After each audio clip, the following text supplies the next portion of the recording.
HRN listeners. As we celebrate our 15th year, we are deepening our commitment to giving voice to the next generation of food systems storytellers, and we need your help. Our internship and fellowship programs help activate new possibilities for underrepresented and underestimated young people through experiential journalism, audio engineering, and production training. Through these unique programs, HRN helps food equity stewards build essential workforce readiness skills that expand their potential and foster economic mobility.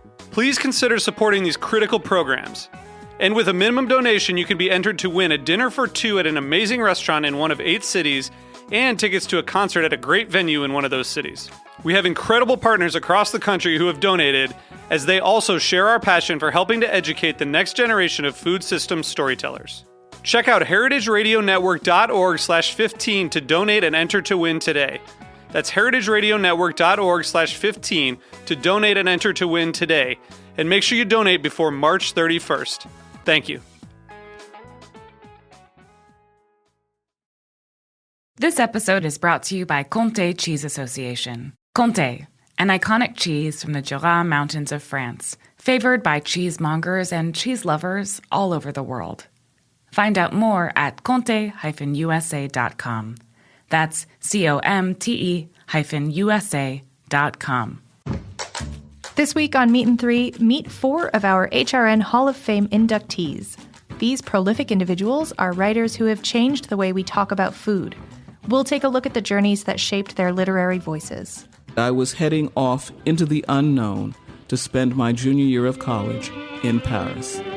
We'll explore the culinary landscape they work within. You know, it was that whole self-made American idea that you can just kind of create a new world from scratch, including a new way of eating. And look at the transformative effect that their work has on what we eat and where it comes from. It gets down to management deciding that humane handling is important. You've got to have management that cares. And if management doesn't care, then you're going to have a bunch of bad stuff. You can learn more about HRN's 10th Anniversary Hall of Fame at heritageradionetwork.org/Hall of Fame. And don't forget to subscribe to Meet and 3 wherever you listen to podcasts. That's MEAT+THREE.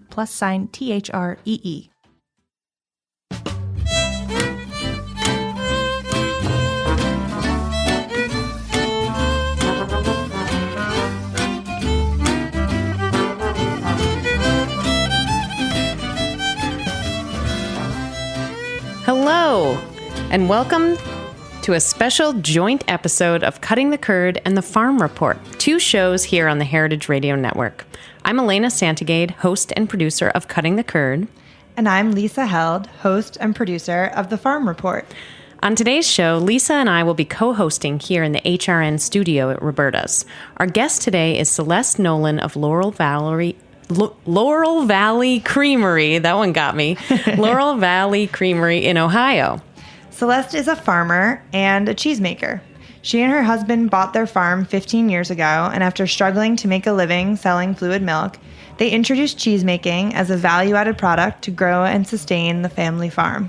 Celeste and her family will also be featured on the Point of View POV PBS broadcast debut of Farmsteaders by Shayna Mallett on September 2nd at 10 p.m. So watch out for that, listeners. And Celeste, welcome to the show. Hi, thanks for having me. We're so happy to have you. So I'm excited to be here. Awesome. And where are you exactly? Yeah, like where in the wonderful world of Ohio are you located? I'm in southeast Ohio in Gallia County. Gallia County borders the Ohio River across from West Virginia in the southeast corner of the state. Perfect. Got it. So we thought that we would start with talking a little bit about the farm and the history. I think from what I understand, it belonged to your husband's family originally. Is that right? Exactly. My husband's grandparents bought the farm in 1947 after his papa got back from World War II. They moved themselves and their firstborn child here from Boone County, West Virginia, wherein they began dairy farming. They farmed and made a living farming here from 47 until 1990 is when they quit dairy farming. They retired from that into beef cattle, and then his grandfather was killed in a tractor accident in 1994 here on the property. We bought the property in 2001 from his grandparents, or from his grandmother, and then started milking in 2005. Mm-hmm. Did the two of you have experience as farmers before that? I had no experience. I grew up in a rural area, but neither of my parents made their living from farming, and it wasn't anything that, anything that I really had any association with. Nick grew up here at the end of the road. We have 110 acres here, and our farmstead, a quarter mile down the road is where he grew up at his parents' house. And so his experience was growing up here as the grandson of a dairy farmer. But I imagine but no professional experience. Right. So what was the learning curve like getting started? It was huge. It was, I feel like, I don't know, a group of dairy cows is like a group of women.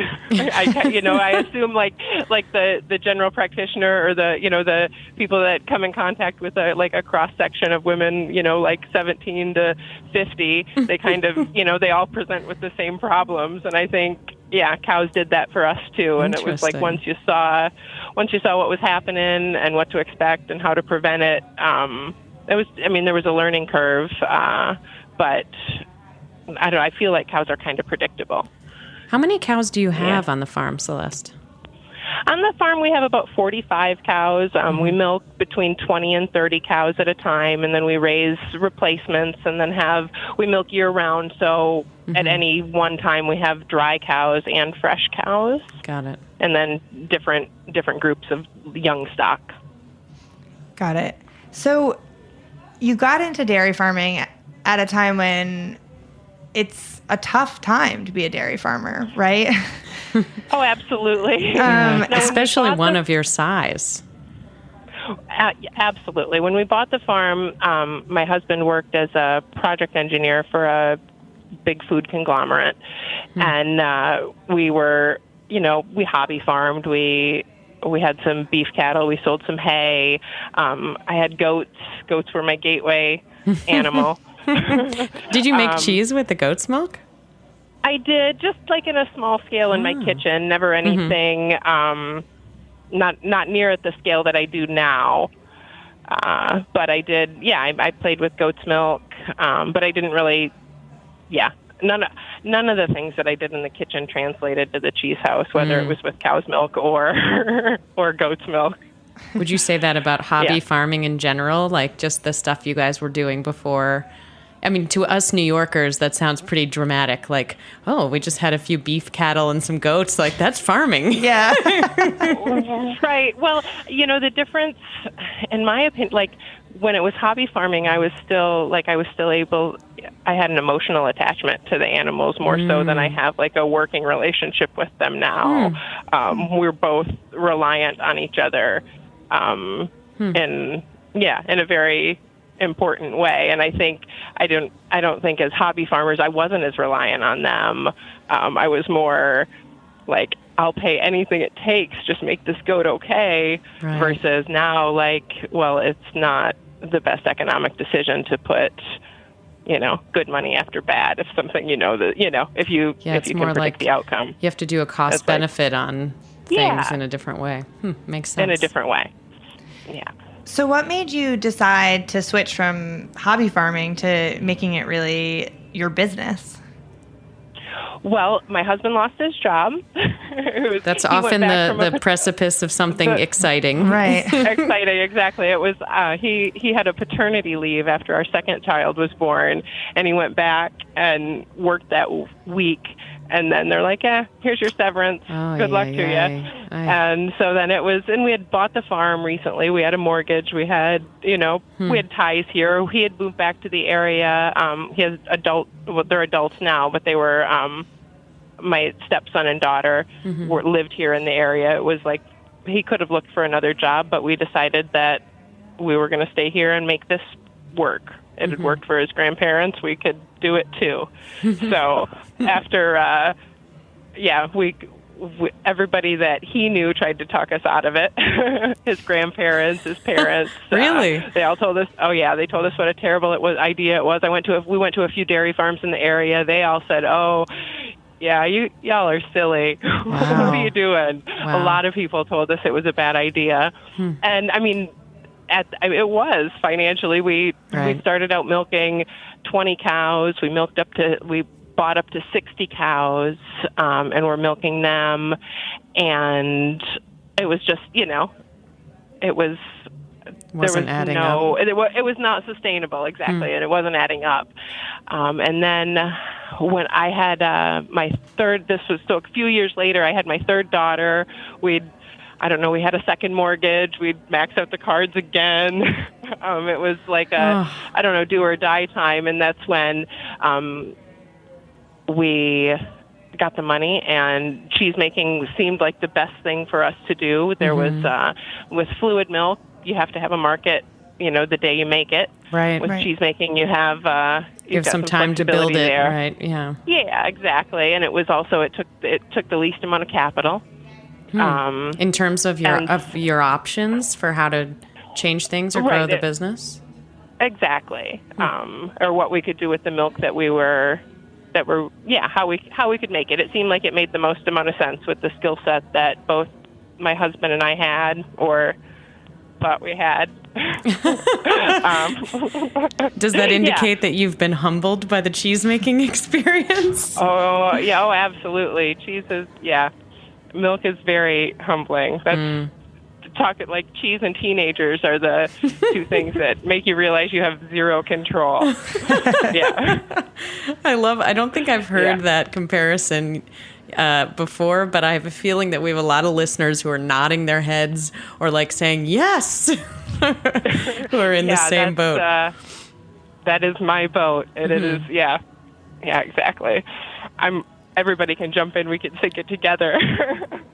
No, it's, teenagers and cheese have both been a challenge. So Celeste, you mentioned that, that you had sort of looked at the options, and cheesemaking was the most cost-effective way to move forward.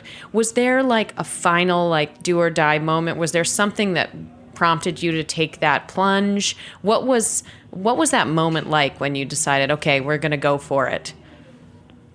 Well, yeah, I mean, it was decided when we were able to secure the financing to do it. It was I think that option, and I think a lot of things happened when I had our third child. I had her she was born prematurely. I spent some time away from the farm, and my husband and stepson were doing the day-to-day milking. My mother-in-law was caring for our two other young children. Wow. And I think during that time is when everybody, I guess they decided it while I was at the hospital. That's what I like to tell myself. Welcome home with the baby. Back and they're like, oh, yeah, here, start making cheese. We're going to start making cheese. You got this? So start buying some equipment. We got it. And that's pretty well what we did. Interesting. What did you expect from cheesemaking, and how has it gone?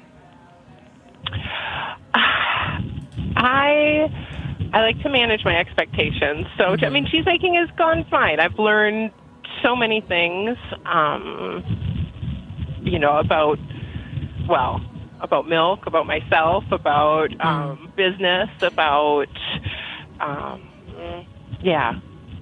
don't even know that I can list all the things that I've learned. I've learned a lot of things, and I describe myself, or my husband keeps telling me to describe myself as self-taught. And so I've learned more from my mistakes than I have my successes. Yeah, well, I think that's also how I learned in my own little, very, very small, compared with your cheesemaking sort of explorations. But I think it's almost, for me at least, it was a stronger way to learn. It was like once you see how something can go badly, you understand the thing better, I feel like. Yeah, and where if you've got any control, where it's at and where you have to capture it. Right, and if you have enough time to figure out that trial and error to get a few good batches going, then it really works. So did you take Right. any cheesemaking classes at all, or was it really sort of studying, getting advice, or how did you learn in the beginning? Well, we got our license in September, and I made consistently bad cheese until I took Peter Dixon's class in November, and then I learned a lot there, and I feel like I learned more there because I had the few months of mistakes under my belt, or experience under my belt. You knew how it looked and felt, probably, at least more than if you just walked in before even trying, I'm sure. Right. And I feel like I knew questions to ask that applied to my situation or applied to my to my equipment, so to speak. And I learned a lot from that class, and I still mess up batches of cheese seasonally. Everybody does. Yeah, and I'm definitely a work in progress. But it's nice to be able to take milk, which as a commodity doesn't have any value, and to do something, I don't know, that people seem to really value and appreciate, and I also can mostly pay my bills with it. Who is Peter Dixon? You know, I think Farm Report listeners, you guys, I can see Elena shaking her head like, yeah, of course. And I'm like, I don't know who that is. We gotta tell Farm Report listeners. True. We have to explain the how to explain who is Peter Dixon. Well, Celeste, do you want to? I think you should do it. I think you'll do a great well, job. Peter is just like a storied cheesemaker. I mean, he and his wife Rachel now make cheese at Parish Hill Creamery is the name of their creamery, and Peter has been involved in cheese education in Vermont for decades, and also has consulted with a lot of cheesemakers as they've learned. He hosts classes himself, and Celeste, you're one of the class of people who are part of this Peter Dixon incubator, and a lot of people have gone on to have great success after taking his classes or working with him. And he just does really, really interesting projects. We'll add some links to, we've done shows with him on Cutting the Curd. So perfect. For Farm Report listeners, maybe we could add those into the show notes. Perfect. Yeah. And you didn't tell us what kind of cheese you're making. Yes, we're very curious. So I make fresh and raw milk cheeses. It feels like it's summertime. All I'm doing is making fresh cheeses. So we do some fresh cheddar curds. We do fresh mozzarella. I make a soft cheese called Cloverton. It's a lactic curd cheese. And then I consistently make one we call Country Jack, which is it's a Monterey Jack style cheese, and an Alpine style aged raw milk cheese. Yeah, those are the core. I'll start making some pepper jack here just as soon as milk volume allows it, and I do that. A couple seasonal cheeses as well. That's really fun. And how do you, you mentioned that you've learned a lot about business. How do you get these cheeses out into the market? Are you building more of like a local distribution customer base, or how has that side of things gone for you as you've been making cheese? That's been an evolution, I guess, as well. But we self-distribute all of our cheeses. We sell most everything within 100 miles of the farm. We do a farmers market, a regional farmers market, the Athens Farmers Market in southeastern Ohio, and then sell to restaurants and small or independently owned restaurants and stores. I don't know, within the 100 miles. And then we self-distribute all of our products, and wow, I don't know. That's a lot. Yeah, we hustle. Yes. Oh dear. Oh. I think it's time for a quick break. We'll be back in just a moment with more from Celeste Nolan of Laurel Valley Creamery.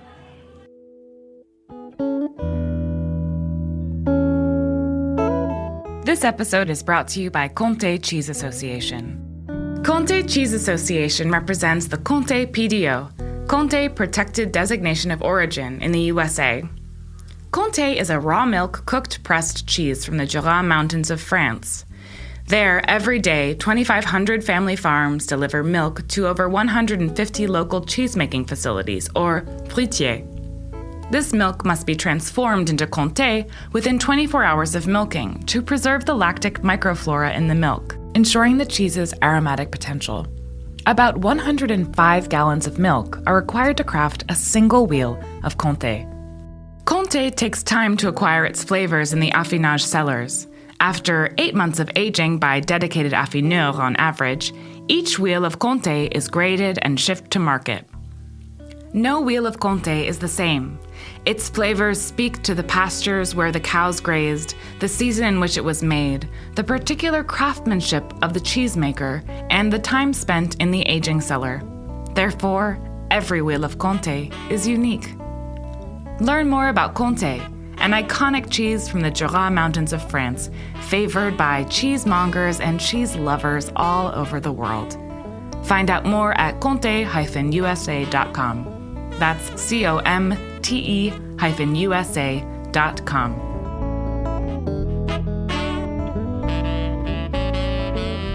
All right, welcome back to this special episode of Cutting the Curd and the Farm Report. I'm Lisa Held. And I'm Elena Santogade. And you heard us doing some chatting there here in the studio. We were saying we're used to being in here alone. So it's amazing to, be here and then with Celeste on the phone. It's like we're having a little party today. Yeah, it's great. It's very exciting. Yeah. So before the break, Celeste, we were talking a lot about all of the many, many things you're doing. Amazing. Running the farm, making the cheese, selling it all yourself. It just seems like a lot. Not to mention raising 3 children. Right, raising children. So how... Well, sorry, go ahead. There's 4 children, and then my husband... 4 children, and then but my husband and partner, we do all of this together. Right. There's absolutely no way that I could do all the things that you listed. Well, right, and that's what alone. That's what I was going to ask is, do you have sort of a division of labor? Like, do you focus on one thing and Nick focuses on something else, or how do you split things up and manage all those different responsibilities? Well, we do. There's definitely some crossover, but Nick definitely manages the farm. He milks twice a day. He puts up all of the hay, does all the crop work, does all the, he does all of that with the help of our 2 teenage sons, which is a great deal of help, and it's, a great deal of teenage sons. So, and then he also manages our Athens. We're kind of split up where we have 3 delivery areas, 2 of them that are about 50 miles away, and then another that's 100. And he does one 50 miles away, I do the one 100 miles away, and then we both do, or our employee does the other 50-mile away one. So we kind of split up there. How often are you making those deliveries? Weekly. Okay. We go to all 3 locations once a week and make deliveries. And the days that are shorter are also the days we do the farmers market. So it's, each one is a full day's work that we do in between cheesemaking. Nick does the Saturday markets, and that's the day a week that I milk. So it's, we have some crossover there, and we all work together. It's division of labor, but none of it's possible without the other. Right. And also the benefit of having a husband and 2 teenagers is I never have to do anything that's gross or farm. The farm related gross stuff has been delegated. That's great. And so, it is great. Wait, so what's an example of something really gross on your farm that you don't have to do? Tell us about one gross thing that you're happy that you're not doing right now. Well, I'm shoveling shit. That's, farm work. Yeah. And so I haven't lanced an abscess in a long time. The stinkier stuff I can kind of avoid. I don't castrate pigs anymore. That's good. Yeah. Congratulations, I know. Celeste. I know. Thank you. That's like the equivalent. It's like the farm equivalent of getting a promotion. Yeah. It's like I don't castrate pigs exactly. anymore. I don't close the shop anymore. Right. Oh, I love it. Right. One question that I had that just came up listening to you describe all of this, I'm realizing that before you bought the farm, you mentioned your husband's job. It sounded like you didn't work together, but now your work and home lives are completely intertwined and overlapping. Is there anything about that dynamic that was particularly either something that was really tricky to adapt to or something that kind of surprised you in how easy it was with working together and living together in this new setting? Yeah, that's a great question. No, it's still tricky. That's what I did the math the other day. We ship milk the day after my 27th birthday. Wow. And I've been self-employed since I was 27. And I don't even know what it would be like to work with anybody else. It doesn't even it feels like it was like a lifetime ago that, everybody that I work with, I'm related to, or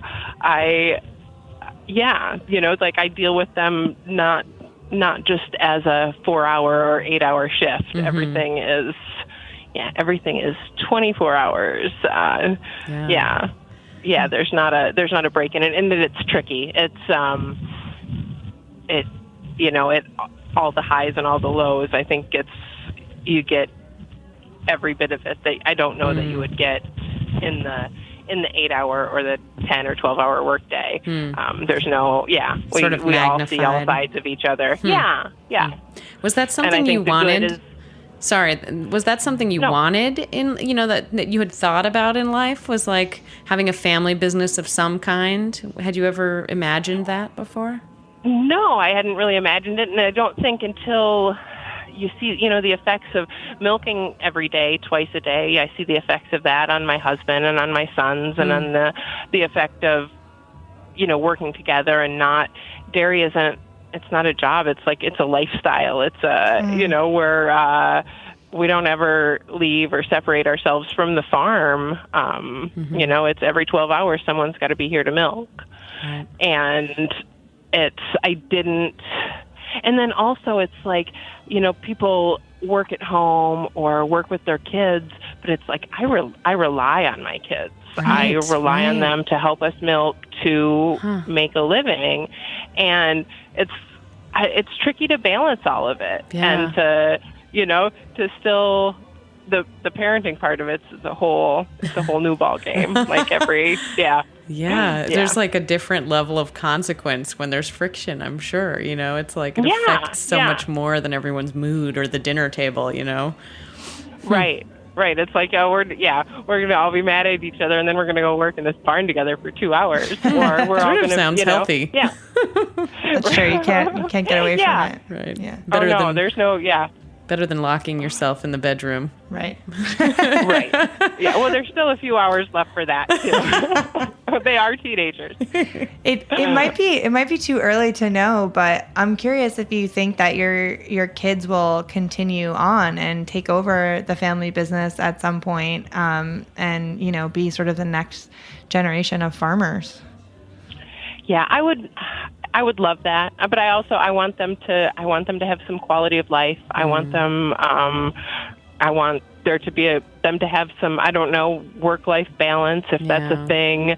And my goal or my ideal is to have, the farm in some way that they can take over that's more sustainable than the way that I'm currently doing it. Yeah.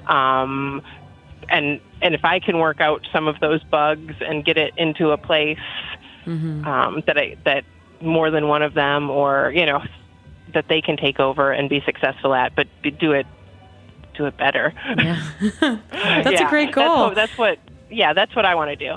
It's a goal that many guests on Cutting the Curd have either have currently have had and have actually achieved or are aiming toward. I feel like it's a totally achievable goal, like as wild as it sounds. I mean, especially given like it sounds like you walked into something so new to it. It was this one thing, the dairy farming piece, and then to already have sort of transformed the business is a pretty big deal. Yeah, it is. And it's some days you have to like remind yourself of that more than others. Yeah. As to look at the accomplishments versus the challenges. Right. Yeah. Yeah. What do you think of after going through all of that? We on the Farm Report, we've done a lot of shows on dairy farmers who are struggling and what pathways there are for making farms more profitable. What do you think of this route, like for other dairy farmers who are trying to figure out what to do and how to sell their milk? Like, would you recommend this path, like, going into cheesemaking or some sort of value-added product? I don't know how to answer that question consistently. There's no way that we could have done this for the past 10 years without doing what we're doing. Mm-hmm. Is it sustainable for the next 20 years? I don't know. Mm-hmm. And is it the way to break or to fix the food system?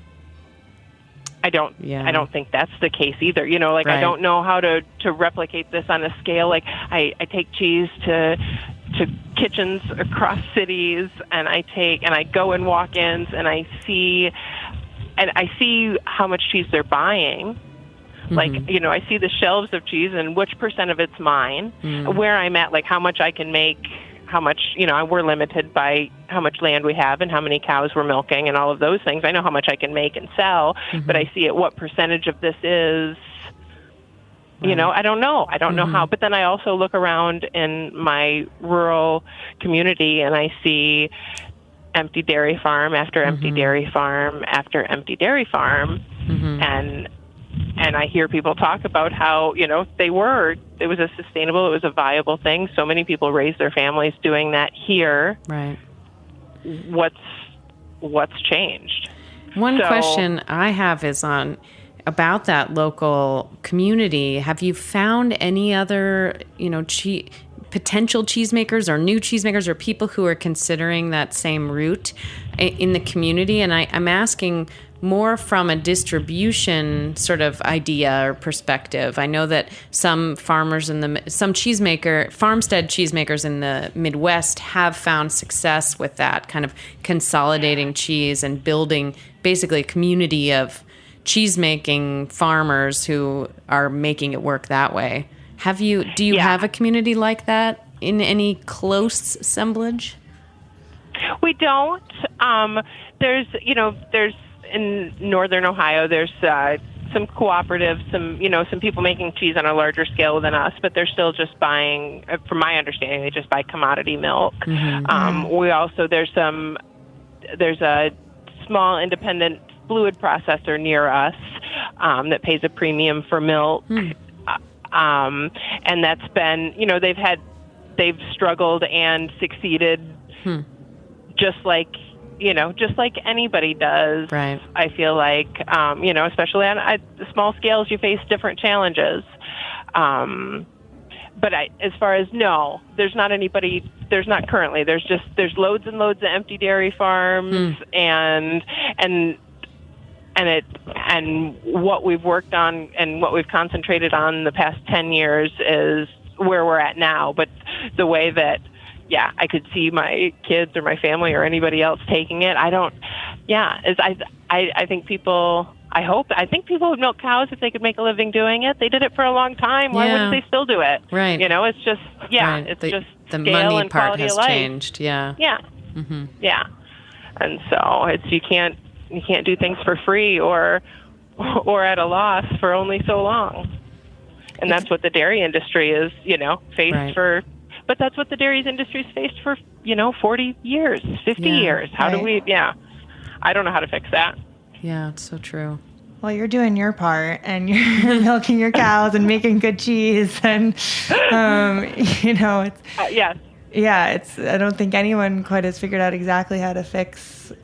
Yeah, there's so many moving parts. It's really interesting. I think also sort of agritourism has become something that people bring up on air with me a lot, is like new ways to bring people to the farm. To also, it's sort of like fulfills two goals. It's like a sort of revenue stream, but also a way. I think one of the missing pieces is how little people sometimes realize about what a farm life is really like and what goes into it. And when you're deciding to have grass-fed cows or to make raw milk cheese, like what does that mean for how you run your farm and operate your dairy? And I'm excited because I think your episode of Farmsteaders is going to really highlight that about what you're doing at Laurel Valley. I hope that I don't know, is a way that people can connect to not just our family, but as a reflection of people doing the same thing across the country. Or across the world. Right. And maybe listeners of the Farm Report and Cutting the Curd, if anybody's looking to go venture out to Southeast Ohio, it looks like there's some land. Yeah. We could have first-generation farmers adding to this community. I think for those who are tired of their desk jobs, I mean, that's the biggest complaint we hear here in the city. Just go for it. Right. Try it. You know? Wow. Exactly. That's all we can do. It's like milking cows that first winter that we did it. It was a real you really, you can do something. Yeah. It was a big challenge, and it was one you had to face twice every day. Yeah. How long would you say it took you to get used to the rhythm of that? Oh, I don't think I'm still not used to the rhythm. Really? Amazing. Well, I got so far out of it. That's when the kids were little, when I had the second two. After I had my third child, I didn't milk every day. It was, my stepson was there and my husband, and then my boys were older, and then I started making cheese, and it just has been, so my day-to-day is very different on that aspect. It's, cheesemaking isn't something that I have to do every part of it every day. Right. Cheesemaking is like you do a little thing and then you let it be. Then you do something else and then you let it be. Right. And you try to be productive between those let it be's. And sometimes, I don't know, I'm more successful at that than others. Aren't we all? Right? It's amazing what I think I can accomplish in the half hour between two other things, and then somehow... Right. What actually happens? Yeah, somehow it's like, oh, wait. What happened? It's already been 18 minutes. Well, that is a universal experience. Rural or urban, doesn't matter. Definitely. Well, Celeste, I think we have to wrap up. Thank you for sharing all of your accomplishments and successes and challenges with us today on the air. Yeah, thanks for asking me questions and letting me talk about myself. It was lovely. No, it's really interesting, and I think so many of the listeners of both of our shows are curious about the rural farming life, are concerned with it, want to support it, want to understand more about what it's like. So we really appreciate you just opening that up. And also on your episode of Farmsteaders, it seems like you really opened up to the filmmaker, and it's a really intimate portrait, and we can't wait to see it. Definitely. Yeah, I hope that you all watch and enjoy it, and and realize it's a very accurate and intimate depiction of life here.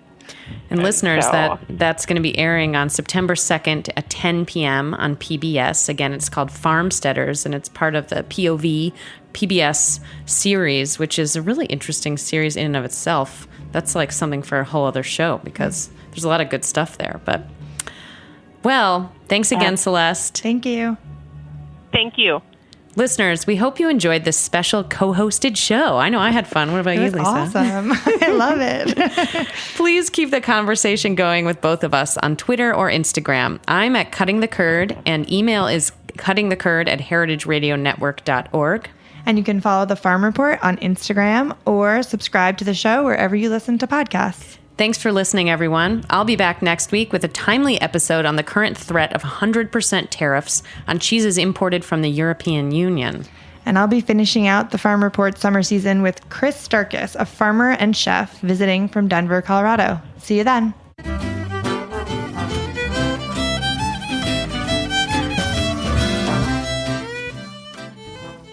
Thanks for listening to Heritage Radio Network, food radio supported by you.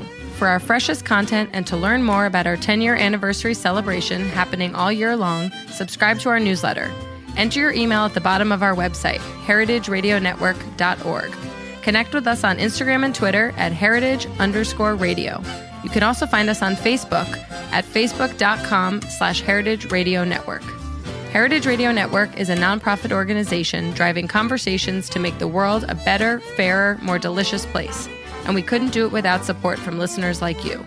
Want to be a part of the food world's most innovative community? Subscribe to the shows you like, tell your friends, and please join the HRN family by becoming a member. Just click on the heart at the top right of our homepage. Thanks for listening.